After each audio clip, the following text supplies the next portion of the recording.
record. So, hey mom, hey kiddo, how's it going? Hi, daughter. Hi, granddaughter. Good morning. But yeah, good morning. Well, it's afternoon out here, but Oh, that's true. yeah. Okay, so this week's topic is a pretty deep topic. It's colorism.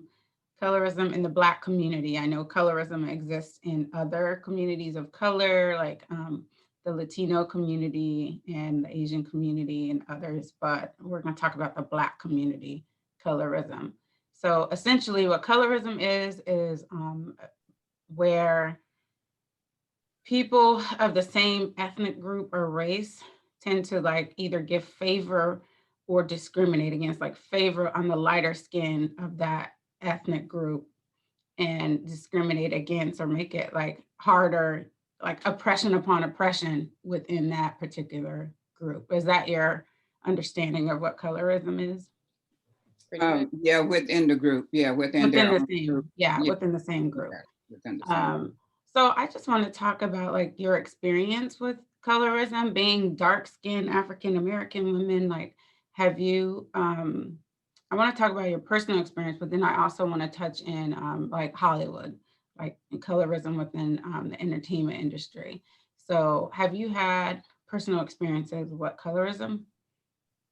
Well, I have, and that's one of the reasons that I wouldn't allow my children to talk about color or talk about hair. Nope. Because, Features, none of that. We yeah, just talk. because each of you had different grades of hair, different amounts of hair, and Mhm. almost each of you were different, slightly different Skin shades. tone. Yes, skin tone. So Yeah. that was the conversation that I would not allow any of you to have. So Mhm. we just gonna keep rolling. We're not even going, even if you notice it, which you probably didn't pay any attention to it, but maybe after you got older, but by that time it was set in stone. No, it's okay. Yeah, We ain't even talking about that. yeah. But the experience I had that probably caused me to set forth that rule or that law was when I was in the country, because I was raised up in the country on my 40 acres with my great grandparents who raised me, may they rest in peace. There were a lot of Indians or Native Americans, I should say, Natives, yeah. Native Americans in the area. And of course, they would marry African Americans. So then, of course, there were a lot of children, my peers, that were a lighter complexion than me. I wasn't born in that area. I came from Kansas City, Missouri. So I was brought into that area. Of course, being a darker person, um, that was something that they noticed. There was another family that maybe lived maybe 3 or 4 miles or more up the road because there wasn't no street. So I am saying it correctly. The road, it was, clay. They lived up the street and their family was all dark. So that mother, she started selling bleach cream Mm. and she sought me out to sell it to Because me. surely you want it to be lighter. Yeah. Right. But I'm thinking I didn't take it as a anything like that. I No. took it as if maybe it was a protection or she was looking out for me Mm. because she knew that probably somebody was going to say something. So that was I think my first encounter with that made me realize must be something wrong with my skin color. So she had dark-skinned kids, All her entire family, she, her husband, and her so three they children. weren't bleaching? I have no idea what they were doing in the home. Oh, but I she don't was know, selling it. but she was selling it. So Mhm. she probably bought it and sold it because they might have been using it. She might have been using it on her children. And then she sought me out because I was the next darker Mhm. person in the community. And then there was another family on the other side of me that had another 3 miles up the road on the other side of me that had a daughter who was darker as well. So Mhm. me and that young lady, her name was Rita. Rita and I were using it, but we didn't know how to use it And I remember Rita must have knew less than me. But the fact is, we always worked out in the sun as well, because we did pick cotton, we did pull beans, we did tie onions, just a whole bunch of. But, oh, you pick cotton on purpose? Excuse me? Like on purpose, you pick cotton? Yeah, that was a Oh, job. that was your job. Oh, okay. That was our school, in the summertime or in the wintertime, the schools would let us out so that we can work on the farms. Oh. Well, they might not have been letting us out when we worked on the farm. Now I'm realizing that was just a winter break. But anyway, during those breaks, we worked on the farm. That was our way of making extra money, and the way of some of the adults to make extra money too. I remember her wearing it, and probably it's why I stopped using it. She didn't put it on her entire face. She would just do one of these numbers. That's what it looked like. So her neck was still dark, and around the sides was still dark. So it looked like she just had put a mask on. Plus, like I said, we were working in the sun. And that probably damaged it and made it worse to do something. Yeah, that's what I was gonna say, because that was a no-no, is not to be all out in the sun with it. So it began to be a burn after, at some point. But I don't recall at this moment any of my peers on a regular basis saying anything about my color. Maybe occasionally if you got in an argument, or even your family members might, if you got in an argument, they might say, "Oh, you black as tar," or something like that. But those were killing words almost. But not just fighting, but you fight until you kill. And then but it wasn't on a regular basis. So I don't believe it was because you felt like you were ugly. I think it was just because maybe the lady that was selling it, that was the way she felt. Because I don't recall any of them teasing me on a regular basis, like bullying or anything. So then after that, you just stopped using it. Did you still feel like you needed to be lighter, or that it was an issue that you were darker? No, I didn't even feel like I needed to be lighter at that point. I would guess I used it because it was an adult that was selling it to me. I believe that's what it was. Yeah, like that was something I was supposed to do. So now that I think about it, I think it might have just been her perception. What about you, kiddo? You are gorgeous. Look at you. I know, looking all studious. I got the shade. You need to go teach a class, Professor. Huh? You need to just go out in the corner and start teaching the class or something. Okay, Professor. Yeah, Professor. Thank you. Thank you. That was even funny to you. Yeah, I definitely have had my fair share of colorism experiences.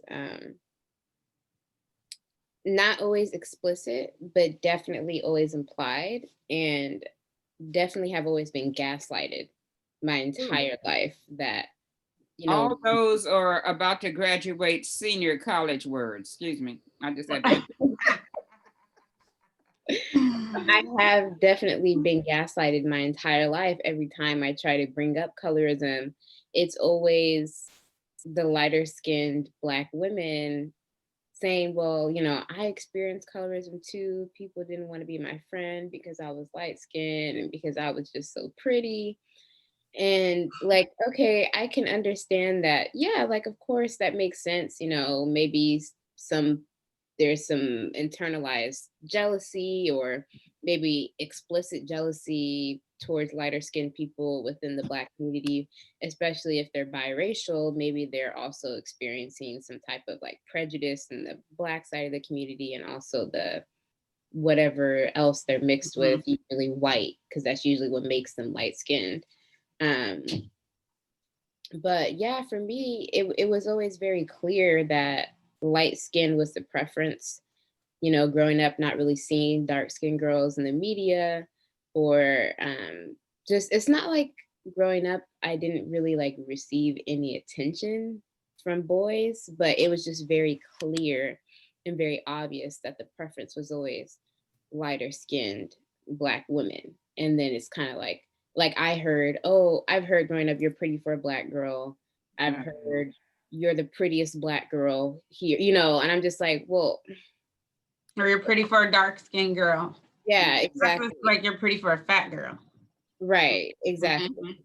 And so I think people think when we say that, like, because so many Black girls have said that that's been their experience, I think people think that we're like lying about it or something, like that that's not actually what is said to us. Like, I think some people think that's so outlandish. Like, how could they say Like, that? who is saying that to Yeah, people? they're like, nobody's saying that. I'm like, I've definitely been told that in my life a few times.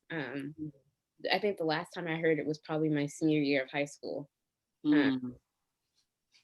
So yeah, I mean, I've had definitely had my experience with colorism and, you know, me speaking out and just people automatically getting defensive about it and not wanting to accept that colorism is a thing within the Black community. I remember I spoke out when Miss USA, Miss America, and Miss Teen USA were all um, Dark skin and natural, huh? Or just natural, not dark. One of them wasn't, right? no, they one of them was dark skinned, two were light skinned, and they were either mixed with Black or Black.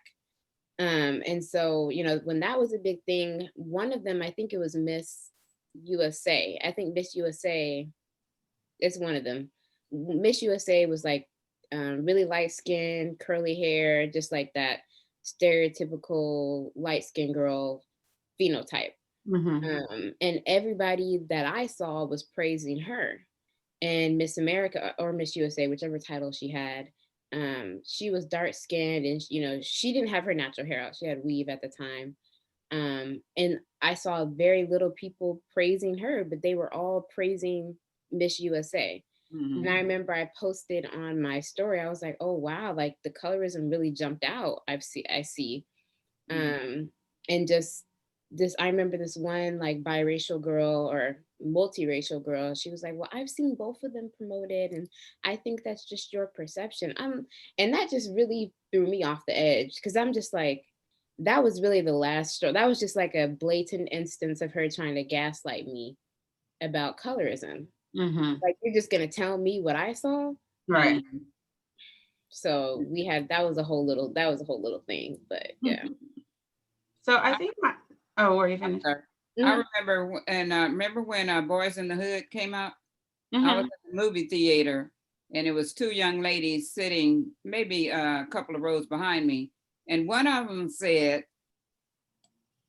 and they were African Americans, and one of them said, talking about, I think they were talking about the girlfriend, one of the girlfriends that was in the show, and they said, she is really cute to be so dark. And I said in the movie, loud, um, ugly and black are not synonymous. And I said it loud. I didn't turn around to look at her or anything.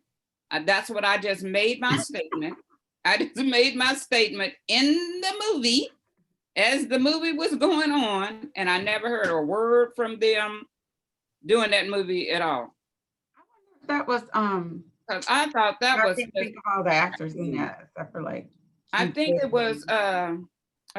Fine Morris Chestnut's Girl, girlfriend. yeah, Yes. yeah. And they made that statement. And I thought, what in the world? These So young ladies, So I know that like growing up, definitely you weren't, I don't even recall wanting to call anybody in the family like Blackie or talk about anybody's features or hair. I don't even recall that. Like that was just not done in our family. And I think maybe that's where like our confidence came from too. Like that's not an issue, like right, why are you viewing like, and I'll just make somebody feel very ignorant if they said something like that. I'll be like, like, you got to sit down on somebody's couch, boo. Like, you got some issues talking like that. But I think that what this definitely stems back from, slavery. So, right, and to this day, because it was ingrained in us back during slavery that like there were your house mhm, niggers and field niggers. So the field niggers, they were picking cotton and out there and getting even darker. right, So and so those are the ones like we don't want to see them in the house doing anything in the house, whereas, you know, maybe there was some, it was cooler in the house and it was, you know, you were doing less like manual labor, if you will. You're cleaning and stuff like that, maybe cooking, maybe doing somebody's hair and, you know, taking care of a baby or something like that. So then that gave those people who were inside this false sense of being better than those who were on the outside. And essentially, even though you're all slaves, right? Right. But that made you feel like, but I'm a better slave than this one Right. because of my skin color. And then of course, over time, you know, with, you know, raping of slaves and stuff like that, then there's the mulattoes who were, you know, biracial, and the lighter ones who then some passed for white because of the treatment that they would get if they were Black, even if they were Right. light skinned, you know, by white people. So then like, it's like we've been put against one another in an attempt to continue to control the entire group, and it's working. Right. But we're, Yeah. we're doing a job for them to make it easy. You know, we're making it easy Something. for people. So this internal self-loathing has got to stop. And I think that that comes from like, the media plays a big role in it, but we can't blame everything on the media because this stuff starts at home, you know? Yes. So I think that it's fascinating when they say like with dark skinned women, you end up being like over sexualized, like sexualized in like movies and things like that. But take Viola Davis, like she was getting, I think, an Oscar or something.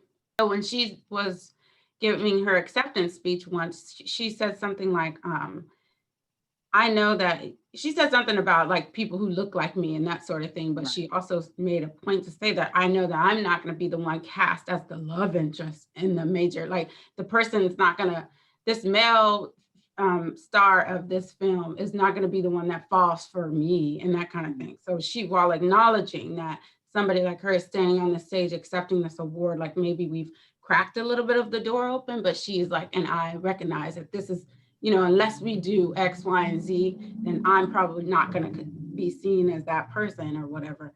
But then you will see like the Black, like darker skinned girls, like, you know, say like these figure eight bodies, just like, you know, bumping their asses and doing this kind of thing. So it's fascinating to me to say like that's the less attractive look. But then those are the ones who are being like sexualized, over sexualized. So that little piece to me is very, very strange. But I know that the media, the manipulation of it, it does come through the media too. So what is your take on like the media with it, whether it's videos, whether it's what women are starring in certain shows, and as well as like celebrity men, like Black men who don't have Black wives or girlfriends, or if they do, they're more, they're not dark skinned. What are your thoughts on that? I think a lot of the dark skinned women in women and girls in my generation are starting to really, we're just getting fed up with Black men being so dang on colorist. And it's just so blatant. And they always like to act like we care, Black women care when they are in an interracial relationship. But we just saw with Keke Palmer, she came out with her white boyfriend. Oh, she had a white boyfriend? Mm-hmm. All the Black men were in the comments just harassed. And you don't see Black women saying stuff like that about Kanye or, you know, whatever. All the Shaq or the numerous Black men. No, not Mars. Yeah. So I think, obviously within the media, it's still a very prominent issue. Aunt Viv just both of the Aunt Vivs just had an interview with Will Smith, and I didn't watch the whole thing, but I heard a little bit of it, and she was basically talking about like, as a dark-skinned woman in Hollywood, you mess up one time, you're done. You're done. We gave you a chance, girl. We tried. We gave you your shot. You blew it. You know what I mean?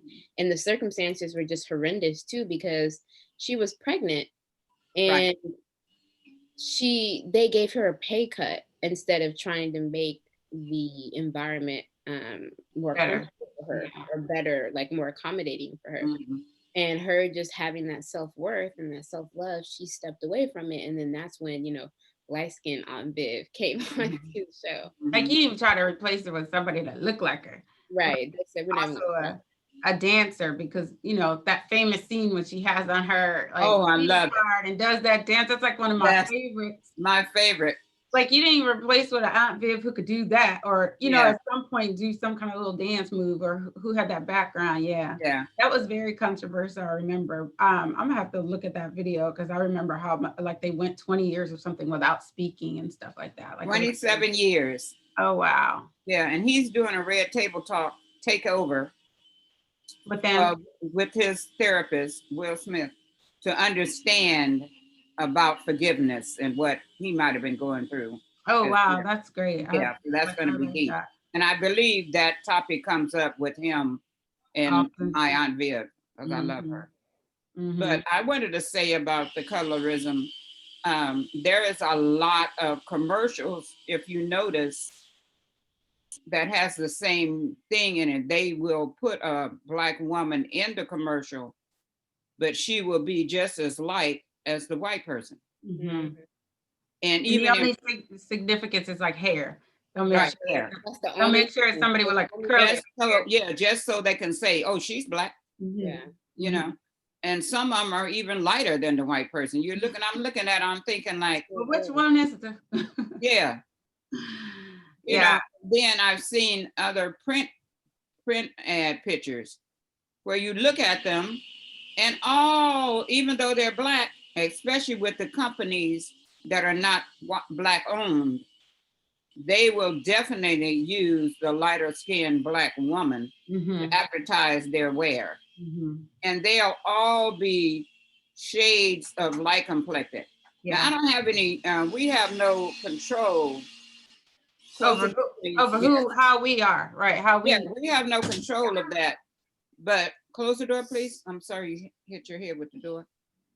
We have no control of our color. Every week on time.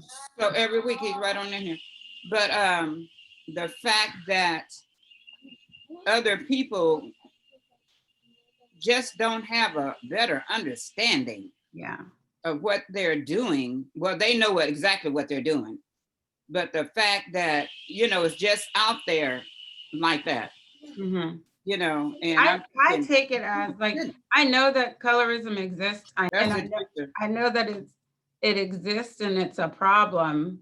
And I also know that the media also like keeps that going, Yeah. But at the same damn time, I'm not for everybody, right? So like, even if I was a light-skinned person, maybe they don't like light-skinned people with full noses or full lips. You know what I mean? So I'm not going to be, I'm just not for everybody. So I think with me growing up, and I've never wished to be lighter. That has never been my thing. Me and my sisters, when we go to the beach or something, we laying out, like we out in the sun. That doesn't bother me. It's not a problem for me to come back darker or whatever it is. Like that's your problem. So you should manage your problem, but I'm confident in who I am and I'm fine with it. Right. So, or I'm good with it, not just fine. Like I'm okay with them, happy with me.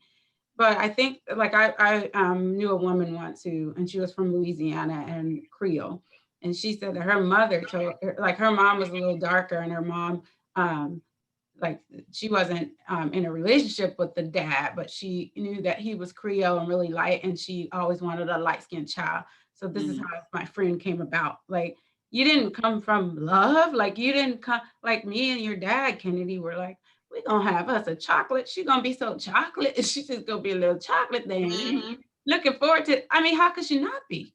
Look at me and then look at him. Like, how could you not be a chocolate little drop, And so when she was telling me that, and then saying her family would be like, don't go out, don't stay out the sun. Like, what you doing out in the sun? You're gonna get blacker. That's what you need. Darker, you're gonna get blacker. And I was like, what? Like, why would a mother tell their child that? Like, I've never. So I was floored by that. Like now you have zero relationship with your father because your mother just wanted a light-skinned child. Isn't that something? And her mother said it was because her kid either she thought would be more beautiful and somehow she'd be living vicariously through that beautiful light-skinned child, Mhm. and that maybe that her child would have it better. Mhm.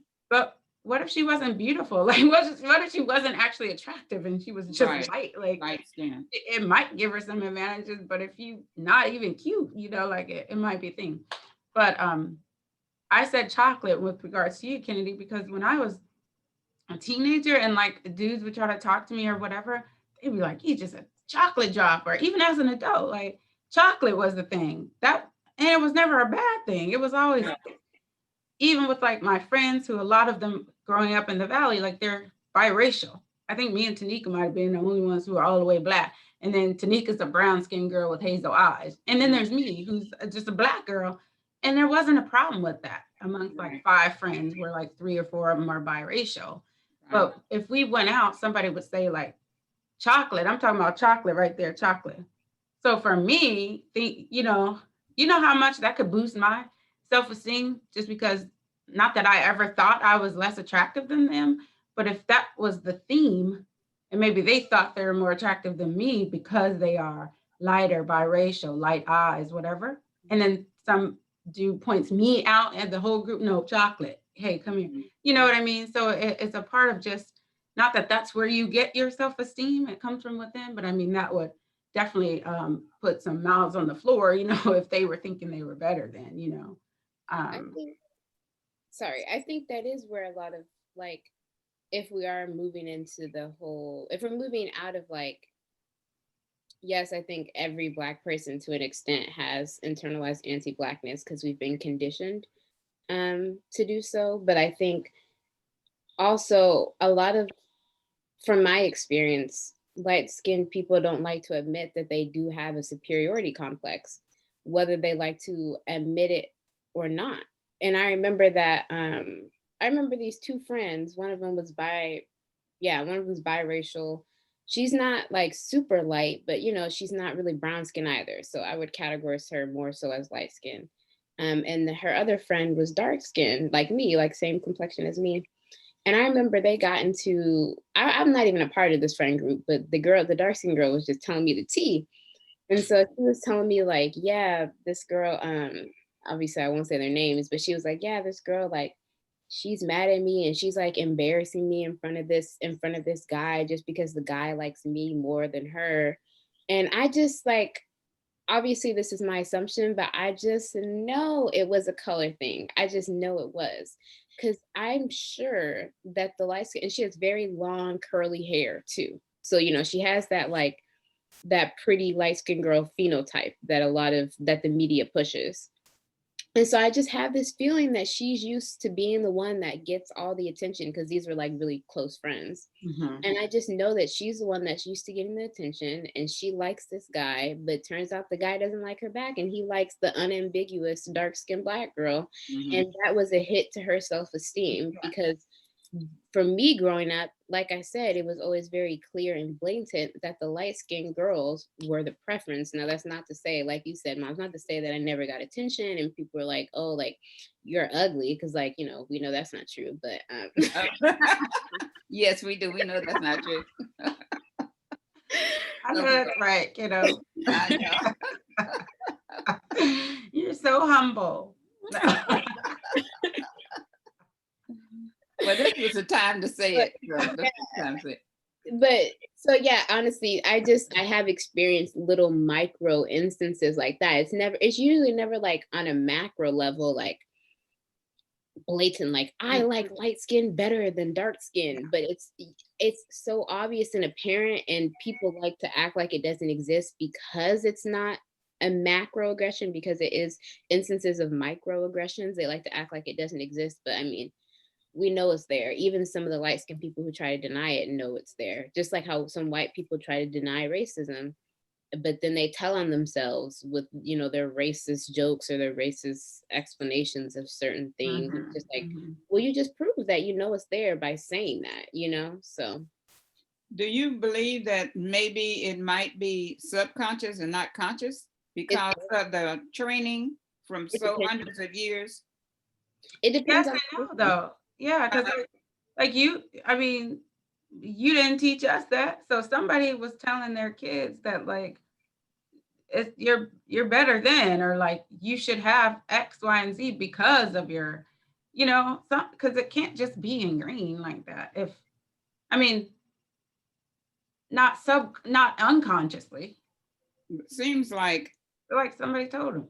yeah, somebody at a point told somebody, but could it be like because of the way they're being treated?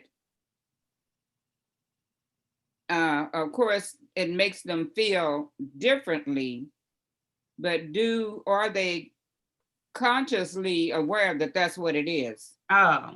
You know what I'm saying? Mm-hmm.